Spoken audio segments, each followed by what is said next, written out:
Grève de la faim, blocus, dénonciation de la politique israélienne.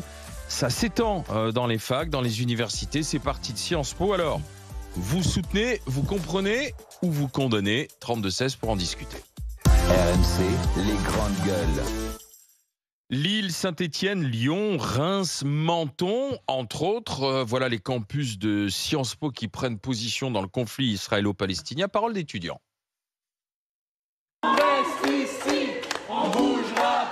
Il y en a qui dessinent des pancartes, il y en a qui font des groupes de discussion, il y en a beaucoup qui révisent pour leur partiel aussi. Il y a eu moult conférences, moult discussions. À nous, ce qu'on veut, c'est aussi des réelles avancées. C'est la question du positionnement de Sciences Po. Elle a réagi très promptement sur la question de la guerre en Ukraine. Elle n'a toujours pas réagi sur ce qui se passe aujourd'hui à Gaza. Ça durera aussi longtemps qu'il faudra pour faire plier Sciences Po et ce gouvernement. Et du coup, aujourd'hui, vous avez entendu faire plier Sciences Po et le gouvernement. Et oui, parce que les locaux sont fermés. Oui, c'est reparti pour un tour à Sciences Po Paris. Il y a eu pourtant une négociation avec la direction. On avait organisé une sorte de réunion. Ça s'appelle comment ? Un town hall. Voilà, un town hall. Parce qu'à Sciences Po, on parle comme ça maintenant. Quoi, il y a beaucoup d'étrangers à Sciences Po. Donc un on mot utilise... anglais à dire ça. Non, je comprends même pas l'horreur. Mais c'est pas ça. D'ailleurs, tu comprends ce que ça veut dire, Étienne ? Dis-moi, traduis. Vas-y. C'est un meeting dans un lieu fermé. Voilà. D'accord. On pourrait l'appeler comme ça. Maintenant, on a Excuse-moi. Mais t'as dit meeting, tu veux dire une réunion ? Excuse-moi de suivre l'actualité. T'énerve pas, Étienne, tout de suite. Il est tôt, ouais. Non, simplement préciser qu'effectivement, il y avait une négociation. Visiblement, ça n'a pas plu à ce collectif. Alors, ils sont quand même assez peu nombreux. Il y en a 6, au moins 6 qui font une grève de la faim. On ne comprend pas très bien, d'ailleurs, l'objet de ce blocus. Faire plier le gouvernement sur quoi ? C'est pas le gouvernement qui mène une guerre à Gaza. Donc on a du mal à comprendre les revendications. Après, on peut comprendre qu'ils se mobilisent pour Gaza. Pourquoi bloquer ? C'est ça un peu qui pose problème. Sans doute que d'ailleurs les policiers vont être envoyés aujourd'hui pour libérer le campus, parce que la crainte du gouvernement, c'est que ça s'enlise. Tolbiac avait été occupé, souvenez-vous, c'est 800 000 € de dégâts. Donc c'est ça le problème. Alors il y a aussi quelques mobilisations à Lille, dans l'école de journalisme, Lille, à Saint-Étienne, Lyon, Reims, Menton. Est-ce que ça vous choque ou est-ce qu'il faut laisser faire ? Alors, 32-16 pour en discuter avec les GG. Julie, t'es choquée ou pas par ces mouvements ? Il faut rappeler que c'est quand même très grave ce qui se passe à Gaza, c'est très grave ce qui se passe en Palestine. Ce sont quand même des crimes qui sont commis contre une population, des femmes, des enfants, des hommes. Voilà, on peut comprendre, si vous voulez, sur le fond que cela... si vous voulez, émeuvent à ce point les étudiants, que cela les révolte. En plus, la jeunesse est pleine d'énergie et est quand même un bon relais, si vous voulez, pour ce type de cause. La question, c'est de savoir comment est-ce qu'on proteste. Et moi, personnellement, j'ai toujours été contre, si vous voulez, la prise en otage d'université, parce que pour moi, l'université doit rester un lieu d'échange, de libre, si vous voulez, positionnement, de circulation des idées. Ça doit être sanctuarisé en tout cas. Et je rejette également la violence. Ce qui me choque, moi, si vous voulez, en plus, c'est que c'est contre-productif. C'est-à-dire qu'aujourd'hui, ce qui me pose problème, c'est qu'on va parler de la façon dont ils protestent et pas des revendications de fond. Donc, il faut pouvoir parler du fond. Une autre manière, toi. Voilà, je pense que l'université, en tout cas, doit toujours être sanctuarisée, mais les protestations, en tout cas les revendications de fond, j'espère qu'on va pouvoir les entendre et qu'ils vont pouvoir trouver des relais qui vont permettre, si vous voulez, d'intéresser tous les Français Antoine. sur ce sujet qui est clé. Moi, je vais parler de ce sujet avec beaucoup d'affection puisque je suis un ancien syndicaliste. Oui, Étienne, j'ai moi-même été syndicaliste étudiant. C'est des années de ma vie à l'Uni. Et donc, j'ai lutté contre les blocages de fac, j'ai pris la parole en amphi. Et à l'époque, Une vie de dingue. C'était fou. Je me suis même fait péter la gueule, Étienne. À Tolbiac, justement. Parti en ambulance, etc. Bon, bref, j'ai adoré cette vie-là. Mais à l'époque, en face de nous, entre guillemets, on avait l'UNEF, UNEF, une gauche assez traditionnelle qu'on pouvait encore comprendre. Et j'ai gardé plein d'amis de gauche, de l'UNEF, de cette époque-là. Mais là, aujourd'hui, qu'est-ce que c'est ? Les bonhommes sont complètement tarés, sont complètement vrillés. Les étudiants de l'ESJ à Lille, étudiants en journaliste, indiquent aux journalistes venus couvrir leur mouvement qu'ils ne leur parleront pas, qu'ils s'opposent au fait que les journalistes soient là, etc. Donc moi, je pense que là, on a passé un cap. Ce qui se passe à Sciences Po, c'est complètement dingue. Les mecs ne respectent plus rien et surtout, ils sont ultra minoritaires. On voit beaucoup d'images. Rappelons que c'est une cinquantaine, une centaine de Gugus à Sciences Po pour 10 000 ou 15 000 étudiants à Sciences Po. Donc moi, ce qui me gêne, c'est qu'ils sont ultra minoritaires et qu'en réalité, ce sont... Donc on leur fait trop de pub. On leur fait trop de pub. Et Bah, les surtout, médias leur font trop de surtout, ce sont les idiots utiles du Hamas et de l'Iran.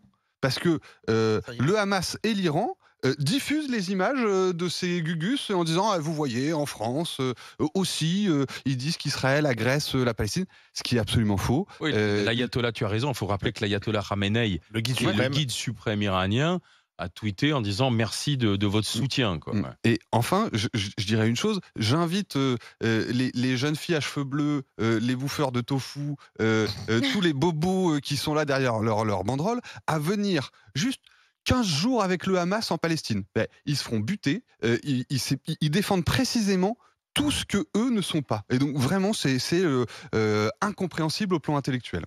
Étienne. Écoute, ce qui est assez intéressant, c'est de voir que systématiquement, les revendications dans l'histoire de la révolte en France, systématiquement, les revendications naissent dans les universités. Systématiquement, elles s'étendent ensuite au lycée et systématiquement, elles sont ensuite récupérées dans la rue.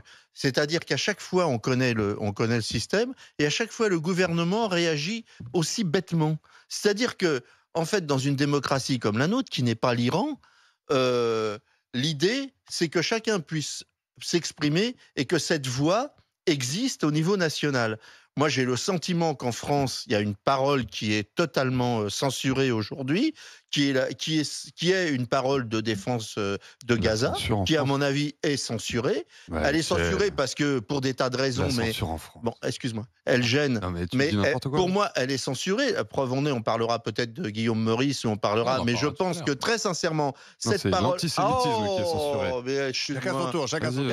Et en plus, effectivement, dès qu'on dit quelque chose, et ça m'est arrivé, on est traité d'antisémite, donc effectivement, le débat s'arrête là, hein, c'est-à-dire on peut plus avoir de positionnement, parce qu'immédiatement, soit on est pro-terroriste, ce qui est quand même un comble, soit on est antisémite. Si on dit du mal de Netanyahou et qu'on dit qu'il a un autre but que simplement délivrer les otages, on se fait insulter. Donc moi, je pense qu'effectivement, c'est pas une bonne solution. Je ne connais pas la réalité. Je ne la connais pas, toi non plus. Il y a certainement des choses beaucoup plus complexes que les simples analyses que nous faisons.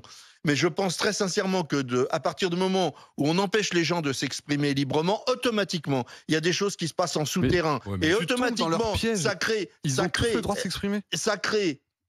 automatiquement. Ils ont le droit de s'exprimer, sauf que là, c'est eux qui bloquent. Attends, mais pour te dire une chose, parce que c'est très étonnant ce que tu dis, parce que je rappelle quand même que la France, dans ce domaine-là, d'abord, elle n'est pas toute seule, les étudiants. Il y a des étudiants aujourd'hui en Angleterre, aux États-Unis, il se passe exactement la même chose. En Allemagne, il se passe exactement la même chose. Donc, on ne peut pas dire que c'est un mouvement qui est franco-français, c'est un mouvement qui s'étend. Et d'ailleurs, plus important aux États-Unis. Et par ailleurs, ça vient beaucoup des campus américains. Et par ailleurs, je pense très sincèrement qu'il y a dans le concert international, tout le monde ne réagit pas comme la France vis-à-vis. Et il y a des tas d'endroits où où il y a beaucoup plus d'expressions. Par exemple, je ne parle même pas de la Russie, etc., qui sont carrément anti-israéliens, mais il y a des endroits où l'expression est beaucoup plus libre. Je ne comprends pas ce que tu dis. Ouais, je dis qu'il y a des pays. Aujourd'hui, la France est un peu seule dans le fait de censurer la parole pro-Gaza. Ils ne sont pas censurés. C'est les étudiants de l'ESJ qui refusent que les journalistes viennent. Non, mais je parle en général.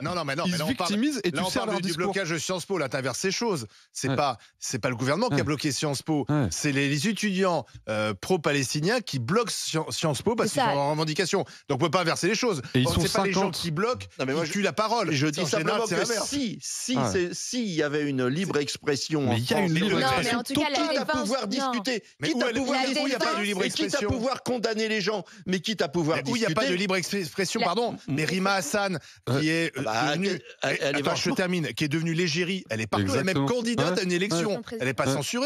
On n'entend plus que Manon Aubry, la tête de liste. Rima Hassan n'est pas censurée. On entend les Insoumis ont choisi, alors c'est une stratégie de faire des élections européennes, tu vois, des élections. C'est une stratégie. Bah oui, c'est une stratégie. Surtout, ce qu'on dit, c'est que la défense d'une cause. La politique a forcément une stratégie. C'est pas d'ailleurs. Ils ont fait. C'est une stratégie. Une stratégie électorale, à mon avis, c'est pas Julie, une très bonne attends, stratégie Julie, électorale. non, Tout le monde le stratégie sait. électorale. Attends, Ce Julie. qu'on essayait de dire, c'est que la défense d'une cause ne doit pas compromettre en gros les droits, les libertés individuelles. Donc là, typiquement, la cause est noble, elle Non, est la cause est pas nécessaire. noble, Il faut mais bon, pouvoir c'est mettre la traditionnel. lumière. Non, il faut pouvoir mettre la lumière sur ce qui se passe à Gaza, mais sans empêcher des étudiants qui vont passer des examens de pouvoir accéder à une C'est université. exactement qui ce doit qu'a être dit Joe sanctuarisée. Biden d'ailleurs aux États-Unis Ah hier. bon Il Ah a bah, dit, je suis, non mais Joe Biden a dit, on a le droit bien sûr de Évidemment, c'est manifester, nécessaire. mais l'ordre doit bien sûr être rétabli dans les campus parce qu'il n'est pas normal, puisque quand Moi, même ce qui m'embête, en plus- c'est des poignées d'étudiants, c'est pas normal que 50 étudiants bloquent. Mais ça Non, moi, commence ce qui déjà m'embête, comme ça, c'est qu'il mouvement demande- étudiant. Ça va au-delà. Il Non, demande à les Sciences mouvements Po étudiants, une parce que position. là, tu dis c'est du débat. C'est pas du débat, Non, c'est c'est pas du une débat. prise de position politique de la part des C'est étudiants, ça. puisqu'ils appellent à des négociations pour Exactement. rompre, Les liens. des liens avec des universités israéliennes. Voilà. Donc, Mais c'est grave, parce que c'est une la- prise non. de, c'est une prise de position, Ils forcent, c'est ils forcent. militant. Exactement. Donc c'est pas dire, C'est des militants. la liberté c'est pas, d'expression, du coup. disons, ils auraient dit à Sciences Po, tu vois, faisons un débat sur le conflit avec un drapeau, avec, je sais pas, pourquoi pas le drapeau de la Palestine, le drapeau Ah bah il israélien. n'y a pas de drapeau israélien à Mais Sciences là Po, non, là, et en ce puis il y a moment. même, regarde ce qui se passe Ils aux ne demandent pas la États-Unis. paix. Il y a des vidéos, on voit des étudiants juifs qui sont empêchés d'entrer dans l'université dont ils sont membres. Donc ça, c'est pas vraiment ça, du c'est débat. des- ça, c'est On des est Il y d'accord, a, voilà. il y a un Antoine. sous-jacent antisémite chez un certain nombre de manifestants comme ça qu'il faut dénoncer. Et ensuite, Étienne, quand tu nous dis ils peuvent pas parler, etc., ils peuvent complètement parler. Et je vais te dire, c'est la même stratégie que les islamistes. Ils cherchent à créer l'incident. Ils cherchent à se victimiser. Et donc, si moi je souhaite qu'on envoie la police, il faut les déloger, il faut rétablir l'ordre. Et si on envoie la police, ils diront vous voyez, la liberté est bafouée, l'ayatollah Khomeini, le Hamas dira Ramenei, voilà. Ils diront vous voyez en France, la censure s'est abattue et tu auras participé à ça. Moi, Alors j'aimerais qu'en qu'ils réalité, appellent à la ils nous paix, à la provoquent. libération des Ils nous otages, au provoquent. cessez-le-feu. Oui, alors ça On c'est le les problème. entend pas. Oui, il parle, Oui, alors là, il sur parle le ni des message, c'est otages. autre chose. Je parlais de la stratégie non, utilisée, qui est la stratégie à peu près habituelle de toutes les Après, pardon, revendications qui passent par après, les Antoine, universités. Antoine, moi je trouve qu'ils ont le On droit. envoie les enfin, flics. Je veux dire, non mais s'il y a 20 ans, Bah allons, Olivier. c'était pas un peu excessif, émotif, et peut-être pas d'ailleurs toujours Ouais, Sciences Po. très au courant de ce qui s'est passé. Parfois c'est irrationnel. Pardon, moi j'étais étudiant. Voilà, avant il y avait les maoïstes, c'était encore plus irrationnel. Bon, il y a eu toujours des voilà. Après, effectivement, si tu bloques, tu emmerdes les autres, donc il Mais faut une bonne débloquer. garde à vue, ça leur fera des souvenirs de leurs Oui, études ils sont- aussi. Allez oui. hop, dans le panier, allez, Et puis, on remballe. il l'attendrait d'ailleurs avec gourmandise. Ils sont les Exactement, c'est martyrs ce de que la je te cause. dis. Voilà, ils seront des martyrs. ça, c'est de Bon, bah écoutez, vos la fantasmes. discussion vient d'être lancée par les GG, par les grandes gueules, par Julie, par Antoine, par Étienne.